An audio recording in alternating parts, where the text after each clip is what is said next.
Olá pessoal, sejam todos muito bem-vindos ao canal da Burgos Eletrônica. Aqui é o Luiz Carlos Burgos falando. No vídeo de hoje nós vamos continuar falando sobre os dinossauros da eletrônica, que é uma série que nós temos no canal onde nós falamos sobre alguns componentes eletrônicos que já se tornaram obsoletos. Alguns não são mais utilizados, já pararam de ser fabricados, e alguns ainda são utilizados nos equipamentos de hoje. Hoje nós vamos falar a respeito dos tipos de válvulas eletrônicas que eram usadas e ainda são usadas em alguns equipamentos, né? Ainda há equipamento a válvula à venda no mercado, poucos, mas há. Nós vamos falar sobre os tipos básicos de válvula, não aqueles tipos de válvulas duplas, triplas, que são várias válvulas dentro do mesmo vidro. Nós vamos falar sobre os tipos básicos de válvula que tem no mercado e eram utilizados e ainda são utilizados. Começando com a válvula diodo, que era uma válvula de dois eletrodos internos, um era a placa, o outro é o catodo. Se bem que em algumas válvulas diodo não tem o catodo, o próprio filamento faz o papel de catodo. A válvula diodo era usada basicamente como retificadora, para transformar a tensão alternada em pulsante ou então para deixar a corrente circular em apenas uma direção, como os diodos atuais de silício fazem. Antigamente era a válvula diodo que fazia. A válvula triodo era uma válvula que tinha três eletrodos internos, placa, catodo. A grade de controle permitia controlar o fluxo de corrente dentro da válvula e assim ela podia funcionar como amplificadora de sinais. Só que o triodo tinha um grande problema. Como esses eletrodos da válvula são de metal e ficam um perto do outro, eles formam pequenos capacitores. E desses pequenos capacitores internos, o capacitor formado entre a placa e a grade de controle era o pior deles. Para os sinais de baixa frequência, a válvula triodo amplificava sem problema nenhum. Agora, para os sinais de frequência alta, esse capacitor aqui já era significativo e impedia a válvula de amplificar. Então a válvula triodo ela servia para amplificar apenas sinais de frequência baixa. Para os sinais de frequências mais altas, daí tem um artifício que foi adotado pelos fabricantes de válvula, que foi introduzir um outro eletrodo dentro da válvula, e aí foi criada a válvula tetrodo, com a válvula de 4 eletrodos. Placa, catodo, grade de controle e a grade de blindagem. A grade de blindagem, como o próprio nome diz, era para reduzir a capacitância entre a placa e a grade de controle. E dessa forma a válvula conseguia amplificar também os sinais de frequência alta. Só que a válvula tetrodo tinha um grande problema para amplificar os sinais. A grade de blindagem tinha que ser polarizada com a tensão próxima ou igual à tensão da placa, ou seja, a tensão alta. Como a tensão dessa grade era alta, ela acabava acelerando os elétrons do catodo em direção à placa. Daí parte dos elétrons batia na placa e voltava para a grade. Bate na placa e volta. Esse fenômeno chama-se emissão secundária.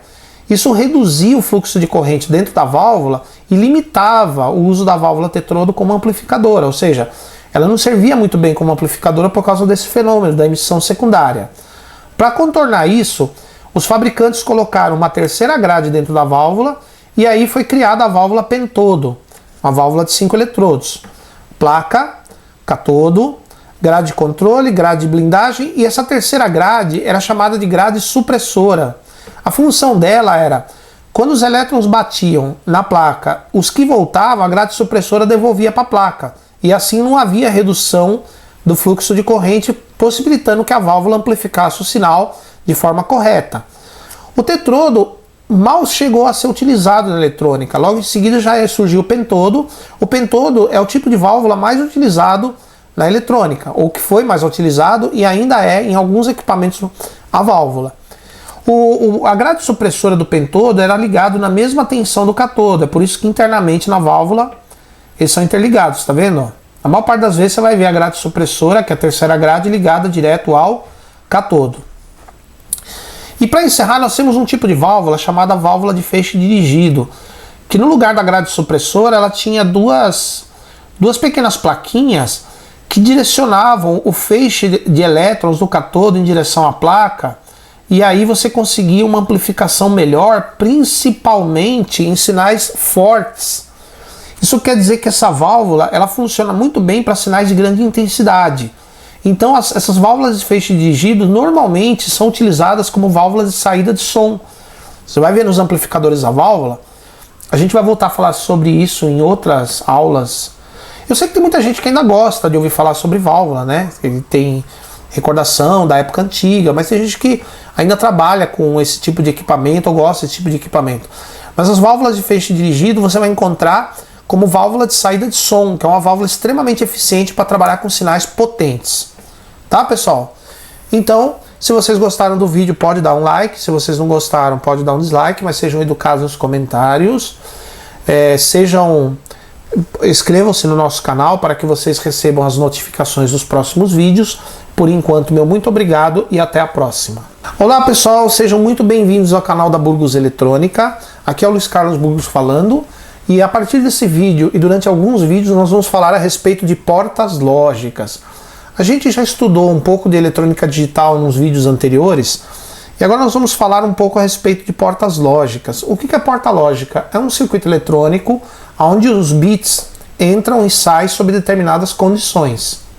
Então, a primeira porta lógica que vamos estudar é a porta lógica mais simples da eletrônica digital, que é a porta lógica não, not ou inversora. Por que ela se chama inversora? Porque o nível lógico que você aplica na entrada vai sair invertido aqui.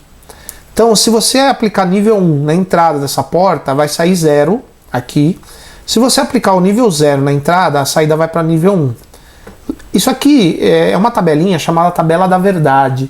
As portas lógicas que vocês vão encontrar na eletrônica digital, claro que elas podem ser feitas elas são feitas por transistores. Você pode montar uma porta lógica com transistores discretos, ou então pode usar circuito integrado, que é o mais comum, elas estarem dentro do circuito integrado. Qualquer que seja a porta lógica, ela tem uma tabela da verdade, ou seja, uma tabela de funcionamento.